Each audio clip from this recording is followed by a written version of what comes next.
programin e aktivitetit të saj si pjesë e pandartë e ekzistencës së vet, qysh nga lindja, ushtrimin e dhunës, shkatërimin e pronës, sulmin ndaj godinave të institucioneve, deri edhe ndaj godinës së vet, mobilizimin e paramilitarëve të cilët deri dje ishin çeta e liderit shpirtëror, kurse tani më janë thjesht mercenarë të rekrutuar me lek nga rrugaçet e lagjeve, që vesin maska apo fshehin fytyrën pas tabelave për të mbaruar punë me hedhjen e molotovëve, pa u identifikuar nga kamerat. Tani më këto farë protestash me pislikun që krijojnë në bulevard, ngjajnë si jashtëderdhje në rrugë e plaku të lajthitur që i organizon, degenerimi pandalshëm dhe dëshpërimi pangushëllueshëm.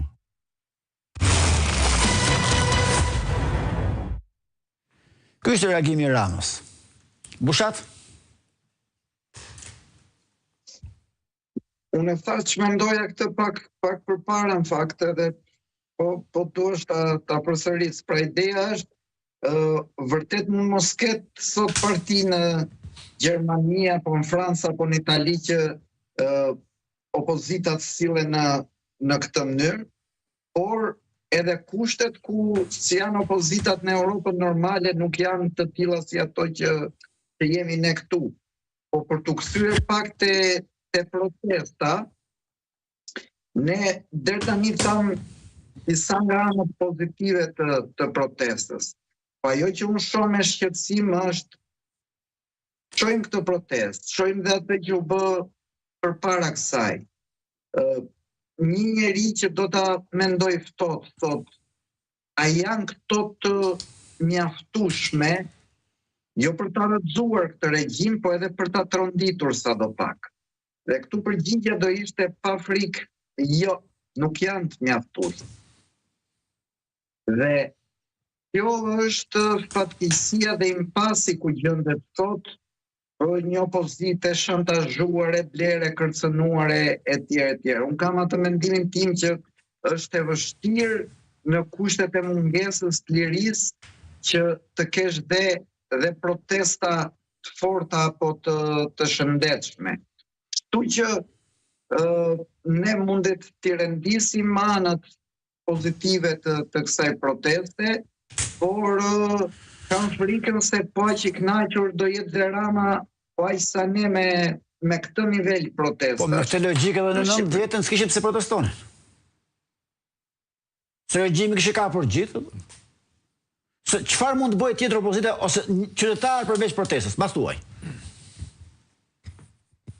Jo.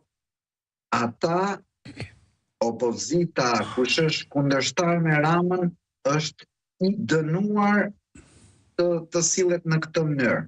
Problemi është e lëm këtë anë dhe marrim nga ana e pushtetit. A i hyn gjëm në këmbë këtij pushteti nga ky masivitet proteste? Kam frikë se jo. Dhe këtu posta janë si ato loje që dalin gjithë.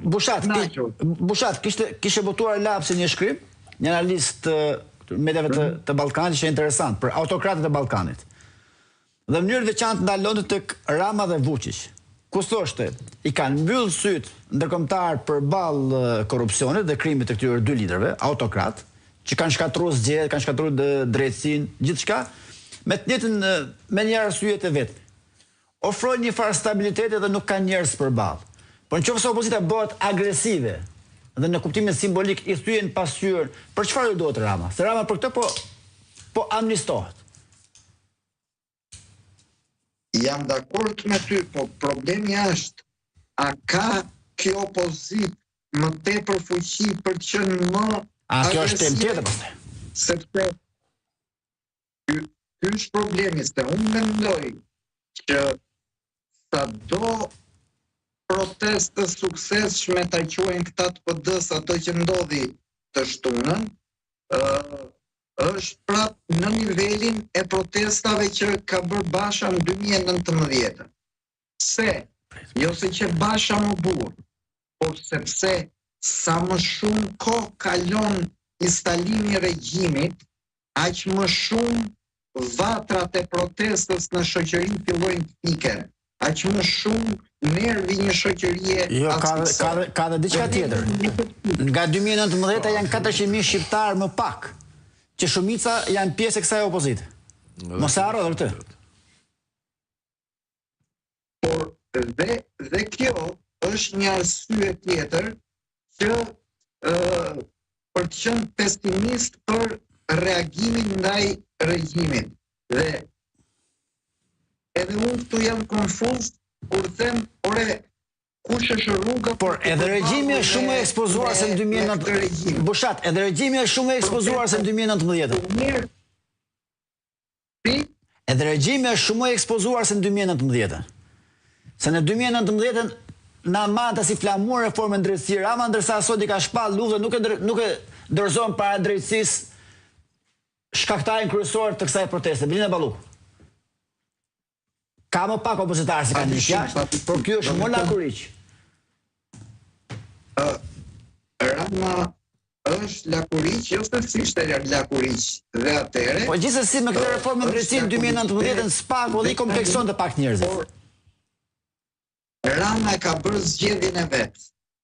Rama do të vazhdoj të qëndroj në pushtet me mjete antidemokratike. Pra, e ka shumë qartë lojën.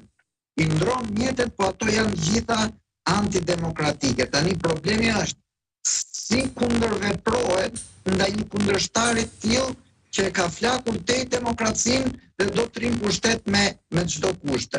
Në këtë pikpamje mua më duket që këto protesta ndonë se janë të domosdoshme, janë fare të pamjaftueshme.